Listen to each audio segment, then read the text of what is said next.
Hello my dear student, कैसे हैं आप सभी। मैं सौरभ आप सभी का हमारे YouTube channel Indian Education Academy by Saurabh sir पर हार्दिक स्वागत करता हूं। आशा करता हूं कि आप लोग एकदम स्वस्थ होंगे, मस्त होंगे, जबरदस्त होंगे। चलिए भाई, हम अपने कॉन्सेप्ट को नेक्स्ट आगे करते हैं, कंटिन्यू करते हैं। हमारा जो टॉपिक है नरेशन, यानी कि डायरेक्ट स्पीच और इनडायरेक्ट स्पीच बनाना हम सीख रहे हैं। इसमें अब हम आगे नेक्स्ट कॉन्सेप्ट क्यों चलते हैं। हो सकता है कि इसके बाद हमारी 1 या 2 क्लासेस और होंगी, फिर इसके बाद हमारा नरेशन टॉपिक कंप्लीट हो जाएगा। चलिए भाई, तो आज की क्लास स्टार्ट करते हैं। आज हम नेक्स्ट नए कॉन्सेप्ट के बारे में सीखने जा रहे हैं। कॉन्सेप्ट बड़ा आसान सा है, मैं एग्जांपल की हेल्प से समझाऊंगा कि जब भी क्या होता है, जब सेम नाउन आ जाती है तो हम कंफ्यूज हो जाते हैं कि ये शी किसके लिए वर्ड आया है। तो जैसे अगर मैं बात करूं एक एग्जांपल की, जैसे मैंने कहा सुमन एंड रजनी। क्या लिखा भाई मैंने? सुमन एंड रजनी। सुमन एंड रजनी नहीं, ऐसे मत लिखो भाई, दोनों सेम नाउन हो रही। Suman said to Rajni. सुमन ने किससे कहा? Suman said to Rajni. सुमन ने रजनी से कहा। क्या कहा भाई? You are my you are my best sister. You are my best sister. इन्होंने ये बात कही है। ये हमारा क्या हुआ? एक स्टेटमेंट हुआ जिसमें इन्होंने लिखा सुमन सेड टू रजनी। सुमन ने रजनी से कहा you are my best sister. आप जो हो मेरी क्या हो? सबसे बेहतरीन, सबसे अच्छी बहन हो। चलिए भाई, हमें इसका इनडायरेक्ट बनाना है। तो हम इनडायरेक्ट जब इसका बनाएंगे किस तरीके से बनेगा? तो सुमन को हम ऐसे सुमन लिखेंगे। सुमन सेड टू को हम चेंज कर देंगे टोल्ड में। तो हमने लिखा सुमन टोल्ड रजनी। क्या लिखेंगे? Told Rajni. Suman told Rajni, comma inverted comma की जगह क्या लगाएंगे? दैट लगाएंगे। यहां क्या आया है? यू आया है, तो यू किसके अकॉर्डिंग चेंज होता है? आपने कहा सर ऑब्जेक्ट के अकॉर्डिंग। तो ऑब्जेक्ट के अकॉर्डिंग होता है, तो रजनी का यहाँ पे प्रोनाउन केस क्या बनेगा? शी बनेगा। तो हम यहाँ क्या लिखेंगे? शी।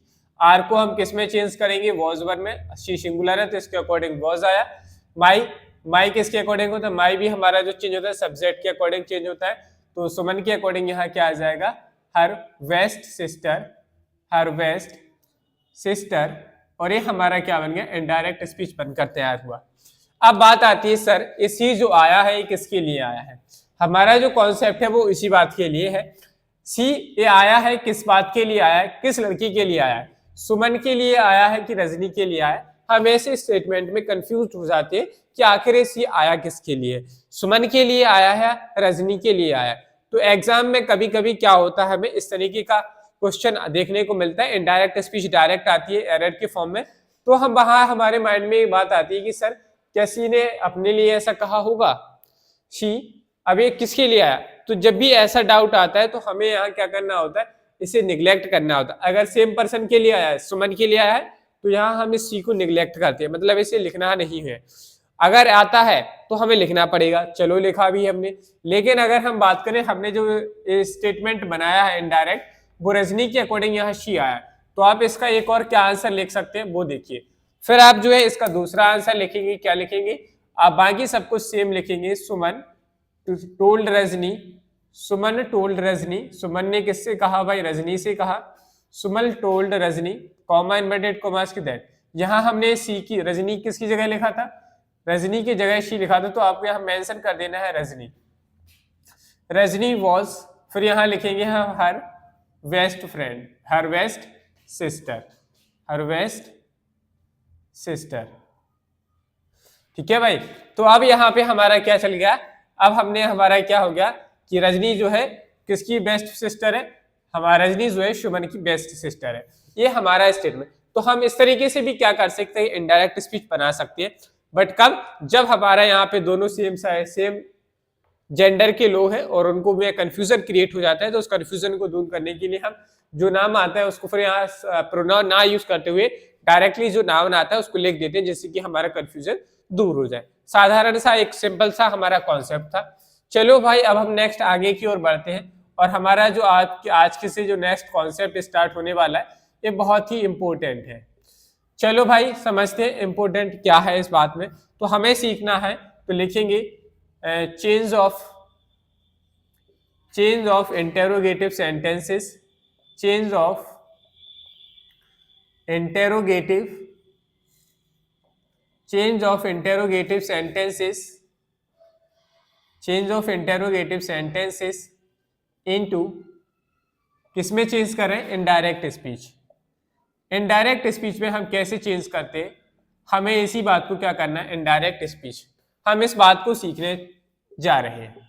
चलो भाई, हम इनडायरेक्ट स्पीच बनाते हैं, इंटेरोगेटिव जो बनाएंगे उनको हम, इंटेरोगेटिव जो होते हैं स्टेटमेंट, उनका हम जब इनडायरेक्ट बनाते हैं तो हमें बहुत सारी बातें याद रखनी होती है। तो इस कॉन्सेप्ट के माध्यम से ही लिखेंगे। हमारा नेक्स्ट इसमें जो पॉइंट है, रिमेंबर सम पॉइंट्स। पहला पॉइंट है,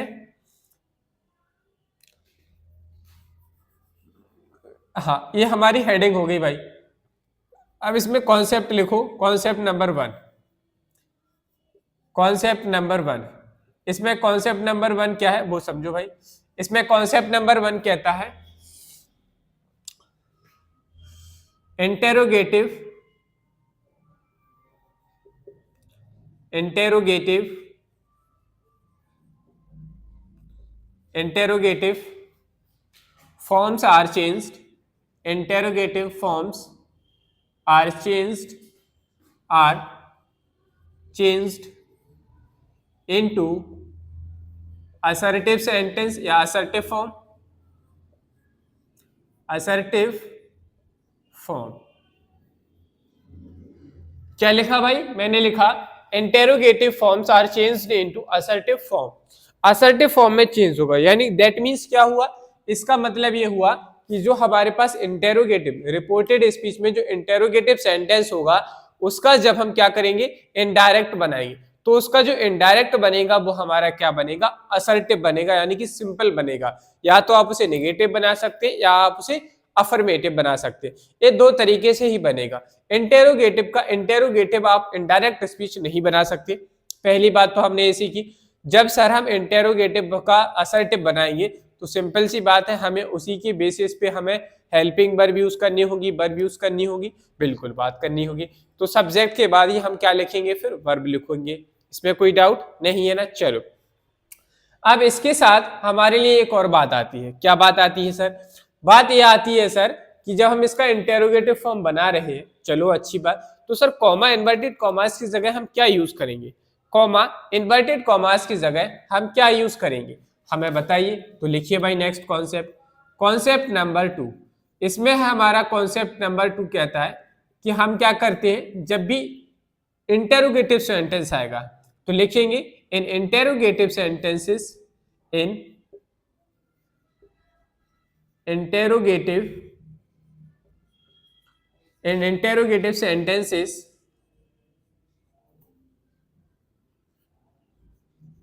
in interrogative sentences, comma inverted comma, inverted commas, inverted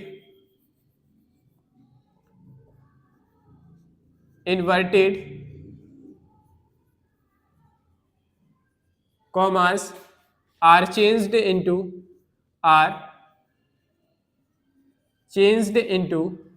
क्या लिखा, in interrogative sentences inverted commas are changed into if या whether,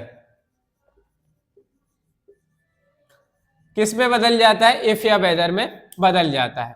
यानी कि हमारे पास जो भी कॉमा इन्वर्टेड कॉमास की जगह हम दैट यूज करते थे, उस दैट की जगह अब हम if या whether लगा सकते हैं। आखिर जानते हैं if और whether लगाने के पीछे का रीजन क्या है। इसके पीछे का रीजन ऐसा है कि जब भी आप किसी से कुछ चीज पूछना चाहते हैं, अगर आप किसी से कुछ पूछते हैं तो आप उससे यही कहेंगे तुम या तो ये कर सकते हो या ये कर सकते हो। अब बताओ तुम्हारे पास क्या है, हम उसे कंडीशन देते हैं, हम उसे बाउंडेशन देते हैं कि आपको ऐसी कंडीशन है, अगर आप इसे फुलफिल करते हैं तो यू आर वेलकम, अदरवाइज आपका कोई स्वागत नहीं है। तो जब भी किसी को कंडीशंस दी जाती है तो वो कंडीशंस को बताने के लिए हम इफ या वेदर यूज करते हैं, जो हमारा कहीं ना कहीं इंटेरोगेशन होती है। आप इंटेरोगेशन करते हैं तो सामने वाले को कंडीशन देते हैं। तुम्हारे पास दो रास्ते हैं भाई, दो कंडीशन है, या तो तुम अच्छे से बता दो, अगर नहीं बता रहे तो हम मारपीट के तुमसे सब कुछ जान लेंगे। तो दोनों ऑप्शन होते हैं। इसी तरीके से हमारा क्या होता है, इंग्लिश ग्रामर में जब हमें इन्वर्टेड सेंटेंस, उसी बात को जब हम कहते हैं तो कंडीशन के फॉर्म में उसे हम रिप्रेजेंट कर देते हैं। चलो भाई समझते हैं कि आखिर हमने जो दो बातें लिखी है इन्हें हम कैसे चेंज करते हैं और क्या क्या कॉन्सेप्ट्स रहते हैं। चलो भाई अब लिखेंगे एग्जाम्पल्स। पहला एग्जाम्पल जैसे मैंने कहा, ही सेड टू मी,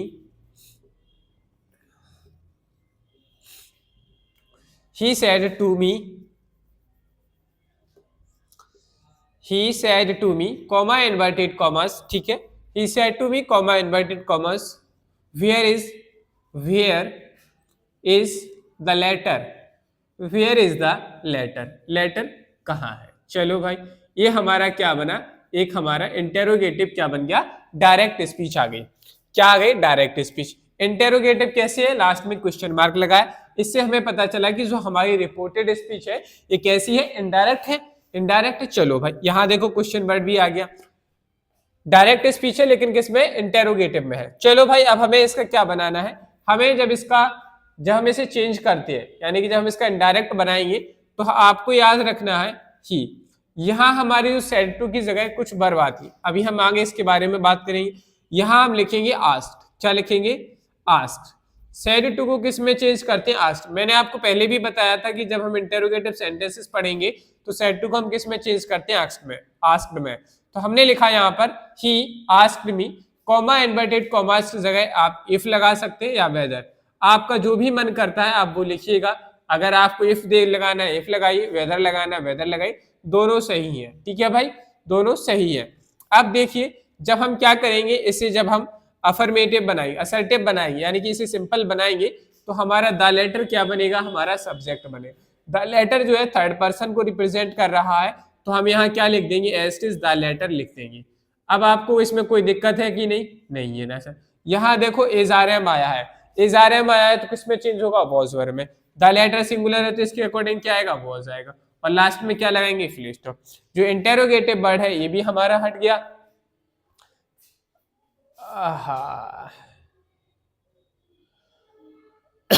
देखो भाई, इसमें हमारा जो है जो चीज समझा, एग्जाम्पल किसी और चीज का हो गया ये।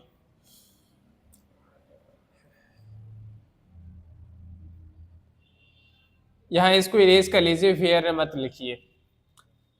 यहां से ये वाला रिपोर्टेड स्पीच को थोड़ा दोबारा से दूसरा लिखिए, ये गलत हो गया है भाई।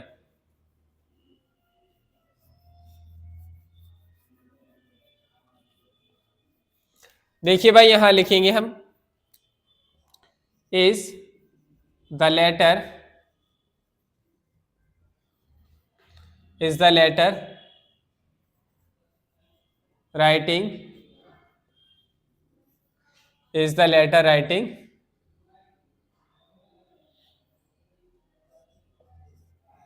To her. यह लेटर, क्या तुम उसके लिए लेटर लिख रहे हो, ये हमारा स्टेटमेंट हो गया। जब भी ऐसी सिचुएशन बनेगी, हम अब यहाँ पे इफ और वेदर यूज कर सकते हैं, तो हम यहाँ क्या लिखेंगे, इफ या वेदर आएगा। ही सेड टू को किस में चेंज करेंगे, आस्क्ड में, मी का मी आ गया।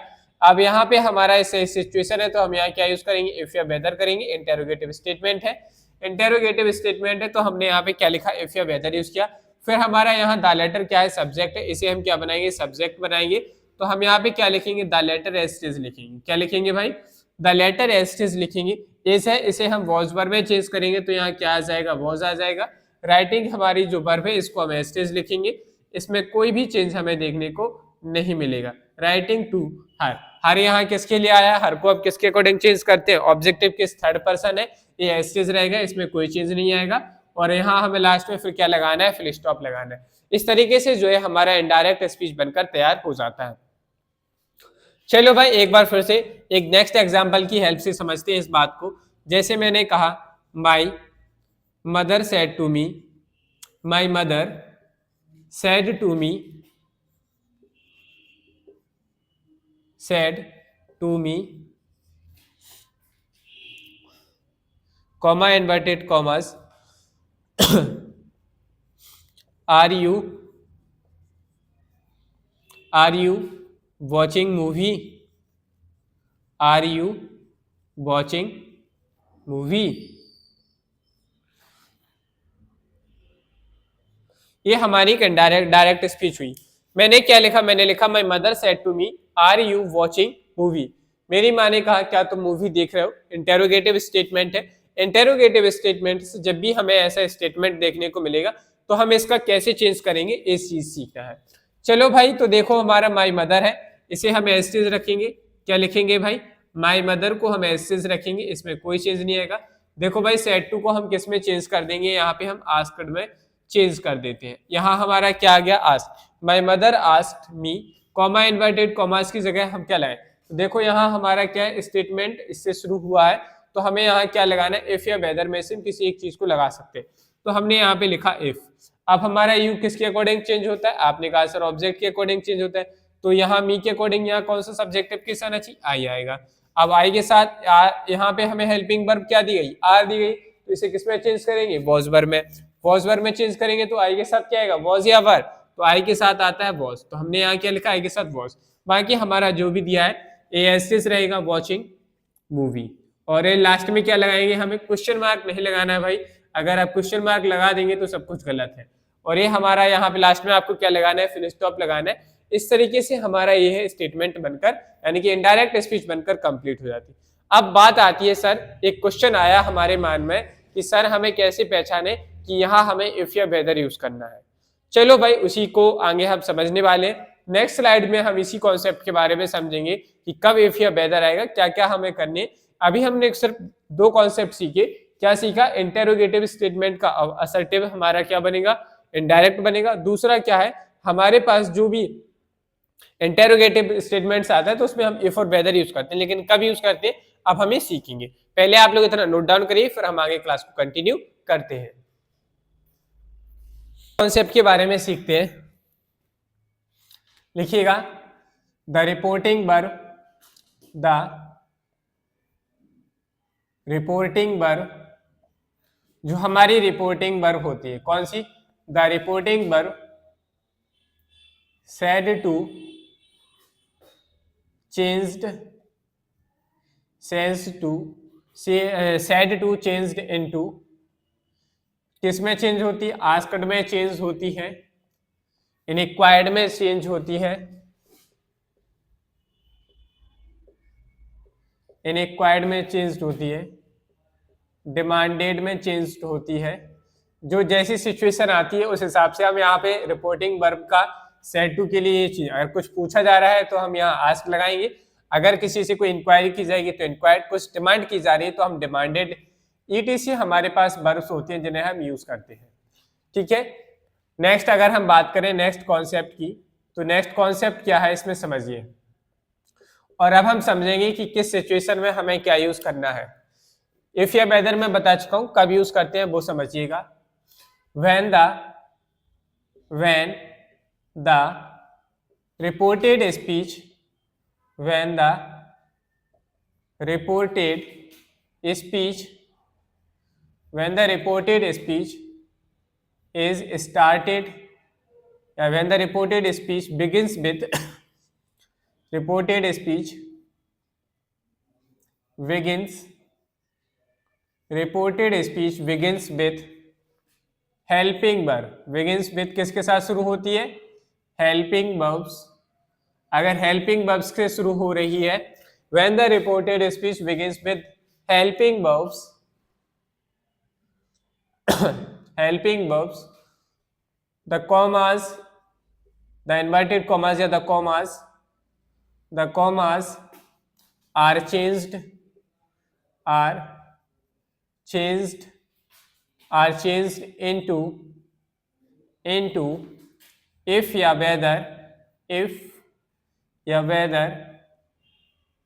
ठीक है, क्या लिखा, when the reported speech begins with helping verbs, the commas, inverted commas की बात चल रही, are changed into if या whether, हम उसे if और whether में चेंज कर देते हैं। जब हमारा रिपोर्टेड स्पीच का सेंटेंस हेल्पिंग वर्ब से शुरू हो रहा होगा तब हम वहां पर जो है उसका असर्टिव, इनडायरेक्ट में क्या बनाएंगे, असर्टिव फॉर्म बनाएंगे। लेकिन असर्टिव फॉर्म बनने के साथ साथ हम वहां कॉमा इन्वर्टेड कॉमास की जगह में क्या लिखेंगे, इफ या वेदर वर्ड यूज करेंगे। बाकी हमारा चेंज करने का सब कुछ नियम वैसा ही है जैसा हम अभी तक कर रहे थे, वैसे ही हमें आगे भी करना है। चलो भाई समझते हैं एग्जाम्पल की हेल्प से। जैसे मैंने कहा, she said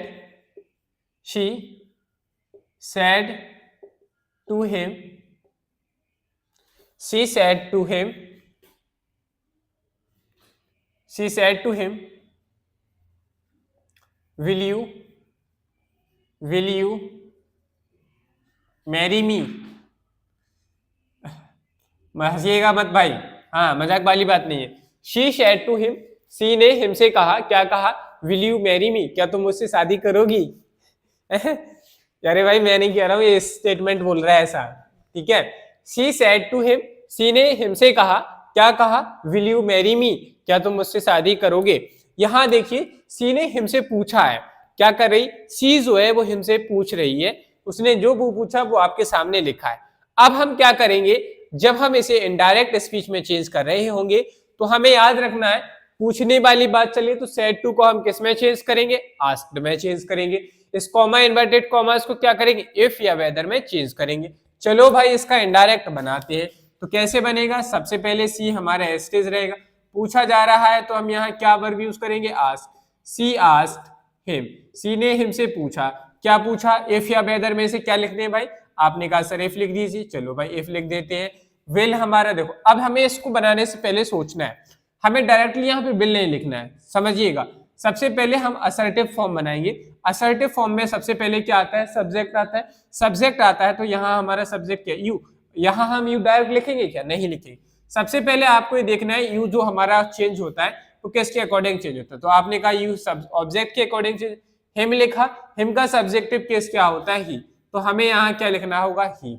विल को हम किस में चेंज करते हैं, आपको मैंने बताया था कि मॉडल वर्ब्स जब भी आती है उसे हम उसका पास्ट फॉर्म बना देते हैं। विल का पास्ट क्या होता है, वुड होता है, तो हमने यहाँ क्या लिखना है, would.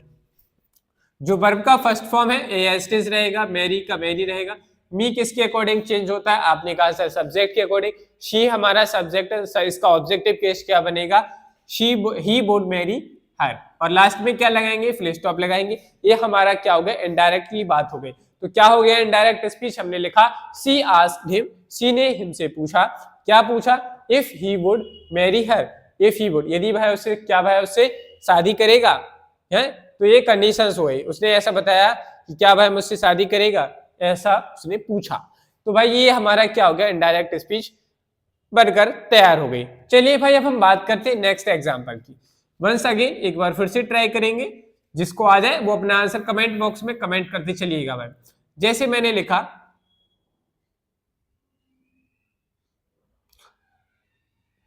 My father said to me, अब पापा जी पूछ रहे हैं भाई, बहुत खतरनाक ही पूछेंगे।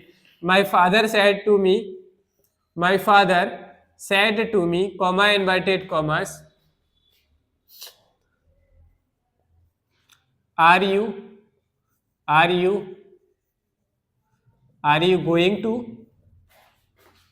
Going to Delhi.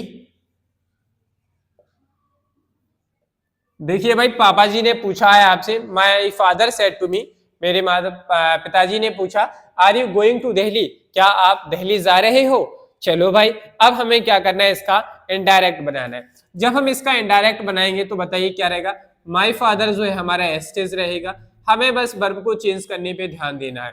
Said to को किस में चेंज करेंगे, आस्क्ड में। मान लीजिए किसी एग्जाम में आपको सारे ऑप्शन सब सही मिल गए, लेकिन आपको ये देखना है सेड टू और आस्क्ड किस में आया है, सेड कहाँ लिखा है, आस्क लिखा है कि नहीं, यहाँ पे भी एरर बन जाता है। तो माई फादर आस्क, क्या पूछा, मुझसे पूछा, कॉमा इन्वर्टेड कॉमा की जगह इफ लगा दीजिए या आप वेदर लगाएंगे, दोनों सही है, कोई गलत नहीं है। इफ या आर हो गया। यू हमारा किसके अकॉर्डिंग चेंज होता है, सब्जेक्ट के ऑब्जेक्ट के अकॉर्डिंग।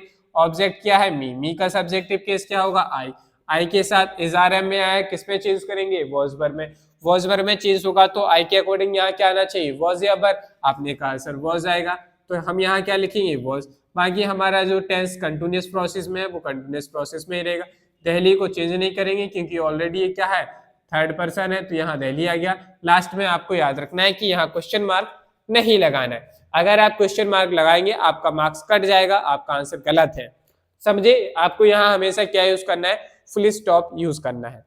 चलो भाई समझ में आई बात की नहीं, चलिए और क्वेश्चंस की प्रैक्टिस करते हैं। अभी हम बात करते हैं नेक्स्ट एग्जांपल की।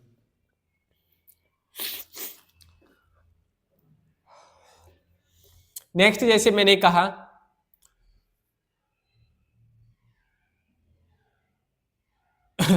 Shri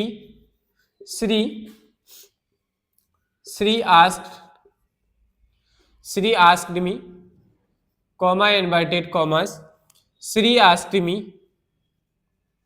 can she do this, can she do this work. क्या लिखा भाई? मैंने लिखा एक स्टेटमेंट, मैंने लिखा क्या? श्री ने आज पूछा, Shri asked me can she do this work, क्या वह जो है इस काम को कर सकती है? तो श्री ने किससे पूछा? मुझसे पूछा कि मैं उस लड़की को कुछ काम देना जा रहा हूँ, क्या वो लड़की इस काम को कर सकती है? तो उसने क्वेश्चन में पूछा है। अब हमें क्या करना है इसका? हमें इनडायरेक्ट बनाना है। जितने स्टूडेंट्स इनडायरेक्ट बनाना सीख चुके हैं वो इसका इनडायरेक्ट बनाकर बताइए। बस आपको याद रखना है कि हेल्पिंग वर्ब पहले आ रही है तो हमें इफ या वेदर, यहाँ कॉमा इन्वर्टेड कॉमास की जगह इफ या वेदर यूज करना है और यहाँ सेड टू को किसमें चेंज करना है? आस्क में। बाकी चेंज करने के सारे रूल्स वैसे ही है जैसे हमने अभी तक पढ़े हैं। तो यहाँ हमारा क्या बन जाएगा? श्री आस्क्ड का आया है ऑलरेडी तो अच्छी बात है, आप यहाँ आस्क्ड का आस्क लिखेंगे। श्री आस्क्ड मी, कॉमा और इन्वर्टेड कॉमास को आप इफ या वेदर जिसमें लिखना चाहें लिख सकते हैं, कोई घबराने वाली बात नहीं। बस आपको याद रखना है कि जब भी आप अफर में इंटेरोगेटिव का इनडायरेक्ट बनाएंगे तो हमेशा असर्टिव बनेगा। असर्टिव बनेगा तो यहाँ थर्ड पर्सन सब्जेक्ट सी है तो इसे ऐसे सब्जेक्ट की तरह लिखेंगे। कैन का पास्ट फॉर्म क्या होता है? कुड होता है, तो हमने यहाँ क्या लिखा? कुड लिखा। डू का डू रहेगा। दिस को किस में चेंज करते हैं? दैट में चेंज करते हैं। तो आपको ये याद रखना है कि दिस को दैट में चेंज करना है। ऐसा नहीं बनना आप सारा ऐसे टीप के रख दो, टीपना नहीं है। टीपा भी करो तो अकल से टीपा करो। दिस की जगह यहाँ क्या आ जाएगा? दैट। और वर्क का हमारा क्या रहेगा? वर्क रहेगा और लास्ट में क्या आ जाएगा? Full stop. इस तरीके से हम क्या करेंगे? इनडायरेक्ट स्पीच बनाते हैं। समझ में आई बात? चलो भाई नेक्स्ट क्वेश्चन मैं देता हूं आपको, इसका आंसर आप सभी बताएंगे कि इसका आंसर क्या होगा। तो जैसे मैंने कहा the teacher asked, the teacher said to me, teacher ने मुझसे कहा, the teacher said to me, comma inverted comma,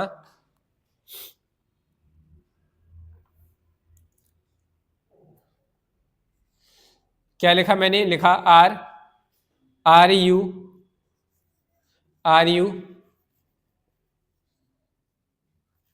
abusing him, क्या तुम उसे गाली दे रहे हो? आर यू एब्यूजिंग हिम, क्या तुम उसे गाली दे रहे हो?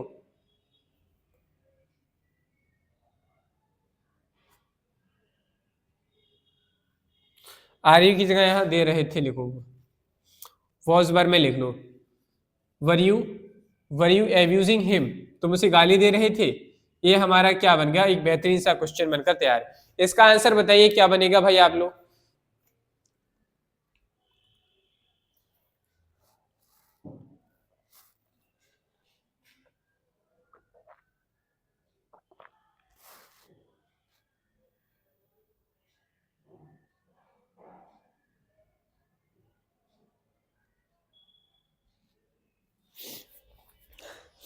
चलिए भाई तो हम इसका क्या करते हैं, हम जो है हमारा जो नेक्स्ट इनडायरेक्ट है उसको बनाते हैं। जिसको आ गया है आंसर बताइए। और अगर आप लोग आंसर कमेंट बॉक्स में कमेंट नहीं कर पा रहे हैं दैट मीन्स आपको आंसर आ ही नहीं रहा है।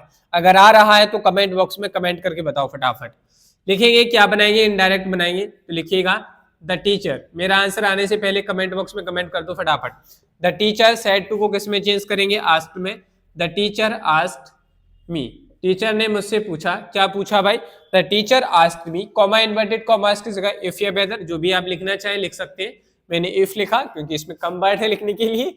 और यहाँ हमारा क्या आया? यू आया है। यू को हमें चेंज करना है ऑब्जेक्ट के अकॉर्डिंग। यहाँ ऑब्जेक्ट मी है और मी का सब्जेक्टिव केस क्या बनेगा भाई? तो हमारा मी का सब्जेक्टिव केस बनता है आई। क्या बनता है? आई। तो हमने यहाँ लिखा आई। यहाँ पे वॉज वर्ब दिया है। आपको बताया गया था कि पास्ट कॉन्टिन्यूअस टेंस का इनडायरेक्ट स्पीच में क्या बनता है। आपने कहा सर पास्ट परफेक्ट कॉन्टिन्यूअस बनता है कि नहीं? पास्ट परफेक्ट कॉन्टिन्यूअस बनता है।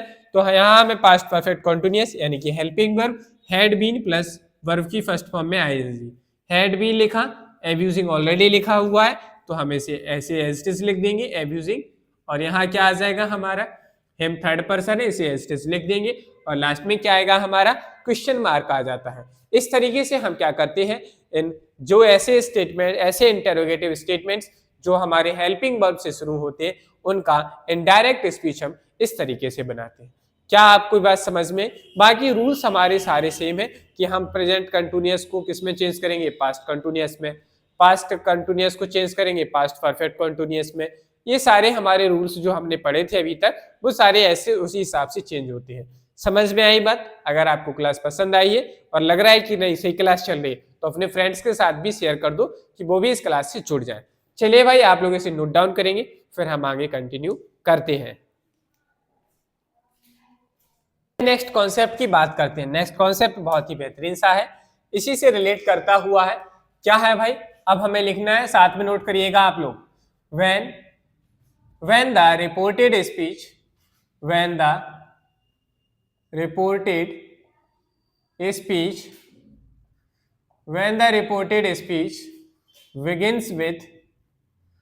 reported speech begins with question word.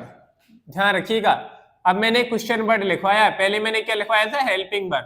Begin with question words, question words की हेल्प से शुरू होती है। अब क्वेश्चन वर्ड्स कौन कौन से होते हैं आप लोग जानते हैं? हाँ, कि भूल गए?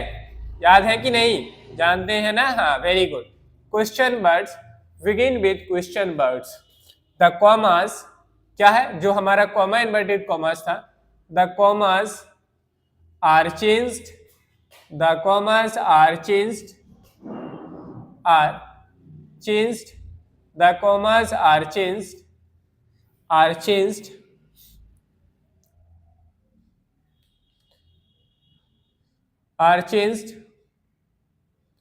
in the question word, in the question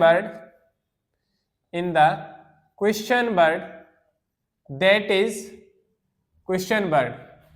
किसमें चेंज हो जाएगा? क्वेश्चन वर्ड में होता है दैट इज एग्जिस्ट, जो एग्जिस्ट करता है किसमें? दैट इज एग्जिस्ट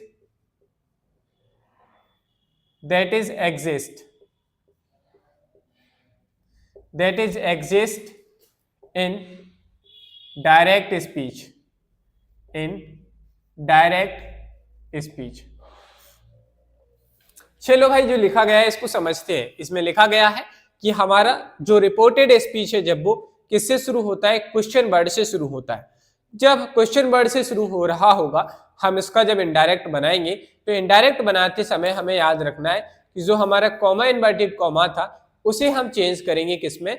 जो इंटेरोगेटिव वर्ड हमें देखने को मिलेगा उस क्वेश्चन वर्ड को ही हम ऐसे क्या बनाएंगे? कॉमा इन्वर्टेड कॉमास की जगह लिखेंगे। दूसरी बात वही है कि जब भी इंटेरोगेटिव सेंटेंस आएगा तो उसका हमें इनडायरेक्ट जो है असर्टिव सेंटेंस में बनाना होगा। समझ में आई बात? बाकी सारे चेंजेस वही, सेड टू को हम आस्क्ड में ही चेंज करेंगे, उसमें कोई घबराने वाली बात नहीं है।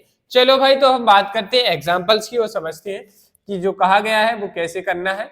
तो देखिए भाई, एग्जाम्पल में मैंने लिखा, क्या लिखा भाई मैंने? द प्रिंसिपल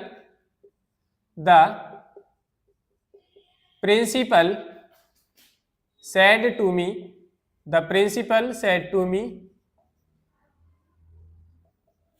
मुझसे पूछा कि what are you doing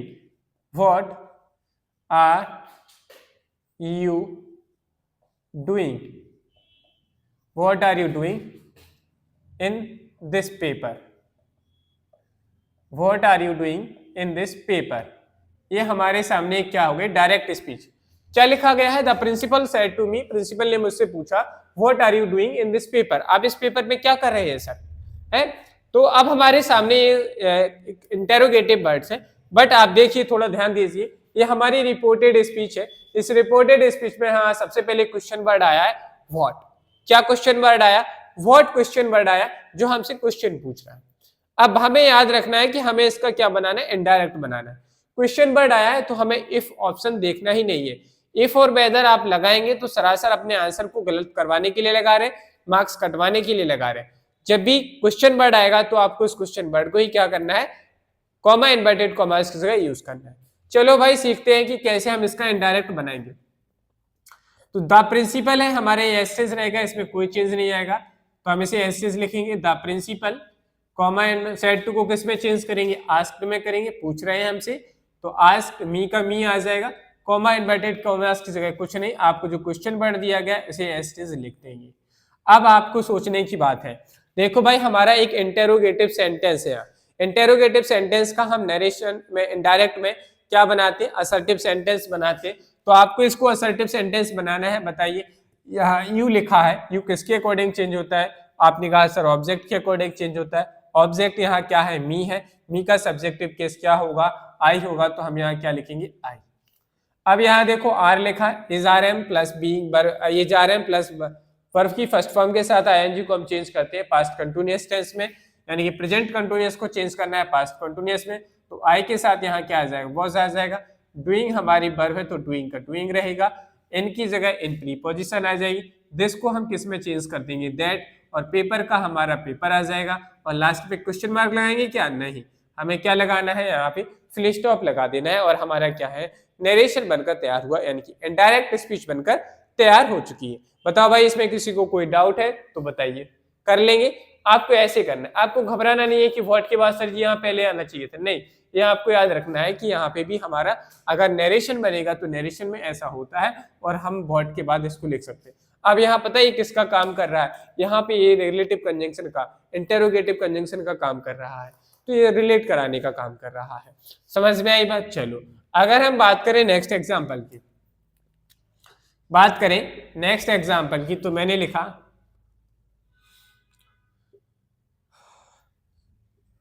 C said to Raju, she said to Raju, will you buy this car? Will you buy this car for your parents? For your parents. देखो भाई, अभी हमने यहाँ पे एक मिस्टेक की है। चलो यार, अगर ऐसा लिख गया तो देख लेते हैं कि कितने स्टूडेंट्स को अभी याद है यार, कितने को नहीं है। चलिए, मैंने क्या लिखा? She said to Raju, will you buy this car for your parents? क्या तुम अपने माता पिता के लिए यह कार खरीदोगे? बताइए, इसका हमें इनडायरेक्ट स्पीच कैसी बनाएंगे? जितने भी स्टूडेंट्स इसका मेरे इनडायरेक्ट स्पीच व्हाट से बना रहे हैं, तो आप लोग ध्यान दीजिए, यहाँ क्या लिखा है? विल। क्या लिखा है भाई? ये विल लिखा है, तो इसका हमें इनडायरेक्ट बनाना होगा इफ और वेदर में। याद रखना है भाई, इसीलिए, वरना तुम कंफ्यूज हो जाएंगे आप लोग की किस तरीके से बनाना। सेड टू को किस में चेंज करेंगे? हम आस्क्ड में करेंगे। मैंने पिछली वाला एग्जांपल दिया है यहाँ पे, तो यहाँ क्या आ जाएगा? राजू का राजू, कॉमा इन्वर्टेड कॉमास की जगह हम अब यहाँ क्या लगाएंगे? इफ या वेदर। यू को ऑब्जेक्ट के अकॉर्डिंग चेंज करते हैं तो राजू है, राजू का सब्जेक्टिव केस क्या बनेगा? ही बनेगा। तो यहाँ हम क्या लिखेंगे? ही। और फिर हमारा विल का पास्ट फॉर्म क्या हो जाएगा? वुड हो जाएगा। वाई का वाई रहेगा। दिस का क्या हो जाएगा? दैट हो जाएगा। कार एस्टेज रहेगी, इस पे कोई चेंज नहीं करना है। फोर योर आया है, यहाँ ही था, यहाँ यू था तो यहाँ योर आया था, यहाँ ही है, तो ही के अकॉर्डिंग क्या आ जाएगा? हिज पेरेंट्स हो जाएगा। और हमारा लास्ट में क्या आ जाएगा भाई? फुल स्टॉप आ जाएगा। इस तरीके से हम इसका इनडायरेक्ट बना सकते थे। अब देखिए भाई, सेम क्वेश्चन को अगर हम इंटेरोगेटिव वर्ड से बनाएंगे तो कितना सा चेंज देखने को मिलेगा। बस इस छोटी सी चीज को समझाने के लिए मैंने आपके सामने एग्जांपल लिखा है। बट बच्चे जो है इसी छोटी सी मिस्टेक को नजरअंदाज करते हैं और उनके जो पेपर में मार्क्स कटने के चांसेस बढ़ जाते हैं। कॉमा व्हाट will you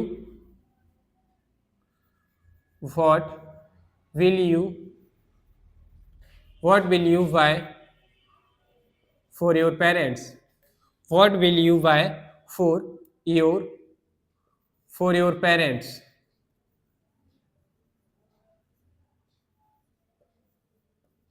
बस मैंने थोड़ा सा चेंज कर दिया क्वेश्चन में। मैंने लिखा है he said to Raju, what will you buy for your parents? आप अपने माता पिता के लिए क्या खरीदोगे? ये हमारा देखो, हमारा जो स्टेटमेंट शुरू हुआ है वो एक क्वेश्चन वर्ड से शुरू हुआ है, यानी कि क्वेश्चन वर्ड से जब शुरू होगा तो हमें इसका इनडायरेक्ट कैसे बनाना है ये आपको याद रखना है। दोनों चीजों को याद में रखते हुए हम क्वेश्चन को बनाएंगे। सेड टू को किस में चेंज करेंगे? आस्क्ड में चेंज करेंगे। तो हमने यहाँ लिखा शी आस्क्ड राजू, सी ने राजू से पूछा। क्या पूछा राजू से? कॉमा इन्वर्टेड कॉमास की जगह हम क्या करेंगे? इस वर्ड को एज इट इज लिख देंगे, इसमें कोई चेंज नहीं करेंगे। अब हमें इसका क्या बनाना है? असर्टिव बनाना है। यू को चेंज करेंगे राजू के अकॉर्डिंग, यहाँ क्या आ जाएगा? ही। विल का पास्ट क्या हो जाएगा, वुड हो जाएगा। क्या हो जाएगा, वुड हो जाएगा। वाई वर्ब की फर्स्ट फॉर्म है बाई एस्टेज आ गई। 4 यहाँ देखो यू था तो योर आया, यहाँ ही है तो यहाँ पे यूर की जगह पजेसिव केस क्या हो जाएगा, हिज पेरेंट्स आ जाएगा। और ये हमारा क्या है, हमारा जो है नरेशन बनकर तैयार हो गया, यानी कि इनडायरेक्ट स्पीच बनकर तैयार हो गई। अब आप समझिए, यहाँ देखो क्या आया था, इफ आया था, यहाँ एक वर्ड अलग आ रहा है और यहाँ पे एक क्वेश्चन वर्ड आया, तो इन दोनों में फर्क है। अगर आपको हेल्पिंग वर्ब से सेंटेंस की शुरुआत होती है तो आप इफ और वेदर यूज करेंगे यहाँ पे, अगर क्वेश्चन वर्ड से शुरू होती है तो आपको क्वेश्चन वर्ड को ही यूज करना है। चलो भाई और एग्जांपल्स की प्रैक्टिस करते हैं और बताइएगा कि इसका क्या आपका आंसर करेक्ट बन रहा है।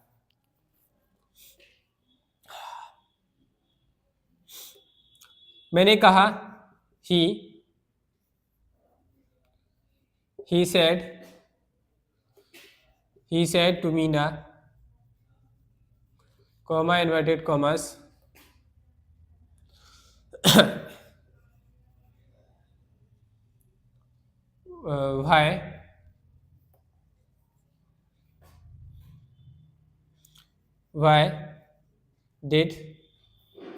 why did she not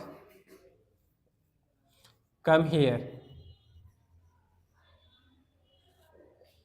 क्या लिखा भाई, मैंने लिखा he said to मीना, ही ने मीना से पूछा why did she not come here, वह यहाँ क्यों नहीं आई थी। ये सिंपल सा उसका क्वेश्चन था, सिंपल सा क्वेश्चन था ये भाई, क्वेश्चन है। अब आपको समझ में आया होगा कि यहाँ हमारा क्या दिया गया है, एक इंटेरोगेटिव वर्ड दिया है। इंटेरोगेटिव वर्ड है यानी कि क्वेश्चन वर्ड है, तो हमें इसका क्या बनाना होगा। देखो अब मैं थोड़ा एक अपने हिसाब से बात बताऊं कि क्वेश्चन को सॉल्व कैसे करना होता है। जैसे हमारे सामने एक क्वेश्चन आया, अब मैं आपके सामने 4 ऑप्शन लिख रहा हूं, अगर जिसको आंसर आ गया है वो इसका सही इनडायरेक्ट स्पीच बना के कमेंट बॉक्स में टाइप करेंगे कि क्या इसका सही इनडायरेक्ट बनेगा। और जिन्हें नहीं आया, मैं यहाँ 4 ऑप्शन लिख रहा हूँ और पेपर में आप कैसे एग्जाम को सिलेक्ट करेंगे, ऑप्शंस को सिलेक्ट करेंगे, इसको हम समझेंगे। चलिए भाई, जब तक मैं लिख रहा हूँ आप लोग भी शांति से इसका आंसर बताइए, कोई भी एक दूसरे का आंसर चीटिंग नहीं करेगा। चीटिंग करने एक क्या है, जुर्म है।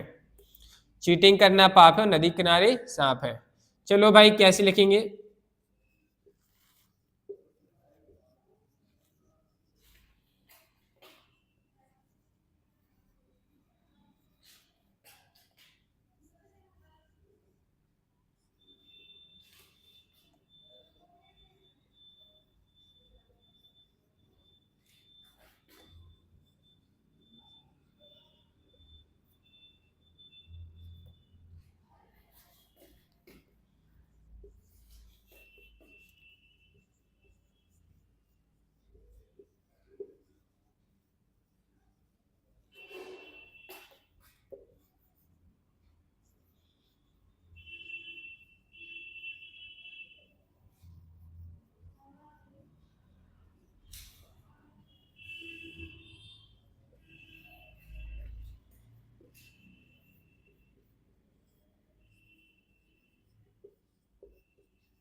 देखो भाई हमारे सामने है, ये 4 ऑप्शन हो चुके हैं, आपको बताना है इन चारों ऑप्शंस में से क्या हमारा करेक्ट आंसर होने वाला है।